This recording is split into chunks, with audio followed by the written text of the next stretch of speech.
یہ کہانی ہے اس شخص کی جس کے اسلام لانے سے کفر کا جادو ٹوٹ گیا، جس کا نام سن کر شیطان بھی رستہ بدل لیتا تھا، جس کے عدل سے لرزتی زمین بھی ٹھہر جاتی تھی، وہ خلیفہ جس کا انصاف آج تک مثال ہے۔ آج ہم ان کی زندگی کے ایسے واقعات بتائیں گے جو آپ نے پہلے کبھی نہیں سنے ہوں گے۔ ویڈیو کو اینڈ تک ضرور دیکھیے ورنہ آپ ایک عظیم سچ سے محروم رہ جائیں گے۔ اسلام کی تاریخ میں کچھ ایسے نام ہیں جو رحمت، عدل اور طاقت کا پیغام بن گئے۔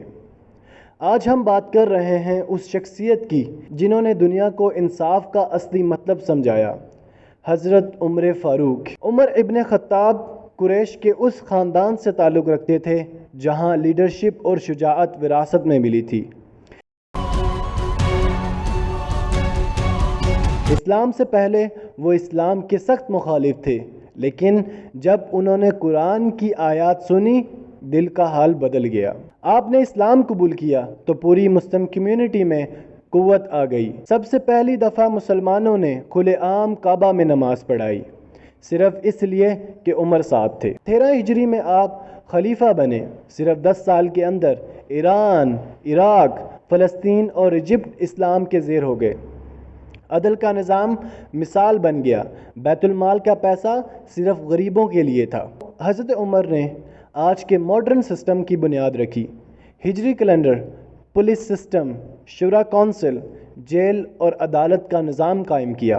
حضرت عمر فاروق رات کے وقت اکثر مدینہ کی گلیوں میں گھوما کرتے تھے تاکہ لوگوں کے حال چال کا پتہ چل سکے۔ ایک دفعہ آپ رضی اللہ تعالیٰ عنہ اپنے غلام اسلم کے ساتھ رات کو نکلے تھے۔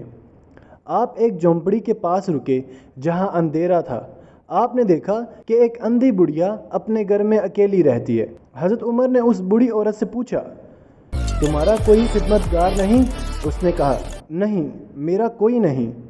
عمر نام کا بندہ کہتا ہے کہ وہ سب کا خدمتگار ہے، لیکن اس نے مجھے چھوڑ دیا۔ حضرت عمر رضی اللہ تعالیٰ عنہ نے ترنت خاموشی سے وہاں سے روٹی اور گوشت اٹھایا اور اس بڑھیا کے گھر لے گیا۔ خود اپنے ہاتھوں سے اس کے لیے کھانا پکایا، پھر اس کو کھانا کھلایا، پانی دیا اور گھر کی صفائی بھی کی۔ جب حضرت اسلم نے کہا، آپ یہ کام کسی اور سے بھی کروا سکتے تھے، تو حضرت عمر نے جواب دیا، کیا قیامت کے دن عمر اپنا بوجھ کسی اور کے کندھوں پر ڈالے؟ وہ ایک حکمران تھے اور اس کے باوجود حضرت عمر میں خدمت اور تعاون کا جذبہ تھا کہ آپ خود لوگوں کے حال جانتے، ان کی مدد کرتے اور انسانیت کی مثال قائم کرتے۔ اس کے علاوہ ایک اور غریب بچہ جس کا واقعہ ہے کہ ایک دفعہ حضرت عمر رضی اللہ تعالیٰ عنہ رات کا وقت مدینہ کی گلی میں پھر رہے تھے۔ آپ نے دیکھا کہ عورت اپنے چولہے پر کچھ پکا رہی ہے اور اس کے چھوٹے چھوٹے بچے رو رہے ہیں۔ حضرت عمر نے پوچھا، تم کیا پکا رہی ہو؟ عورت نے جواب دیا، پتھر ابال رہی ہوں تاکہ بچے سمجھیں کہ کچھ پک رہا ہے اور سو جائیں۔ عمر نے ہمارے لیے کچھ نہیں کیا۔ حضرت عمر کا دل کام گیا، فوری طور پر بیت المال گئے، خود اپنے کاندھوں پر آٹا، گھی اور گوشت کا بورا اٹھایا اور اس عورت کے گھر تک لے گئے۔ حضرت عمر فاروق کا انصاف اتنا مشہور تھا کہ کہتے ہیں اگر فرات دریا کے کنارے ایک کتا بھی بھوک سے مر گیا تو عمر سے سوال ہوگا۔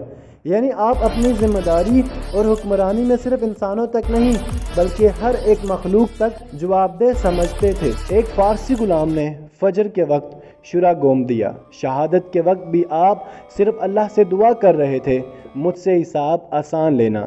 آپ نبی کریم صلی اللہ علیہ وسلم کے پہلو میں دفن ہوئے، یہ سب سے بڑا مرتبہ ہے۔ حضرت عمر ہمیں یہ سیکھ دیتے ہیں کہ حکومت کا مطلب صرف تخت و تاج نہیں بلکہ جواب دہی، انصاف اور خدمت ہے۔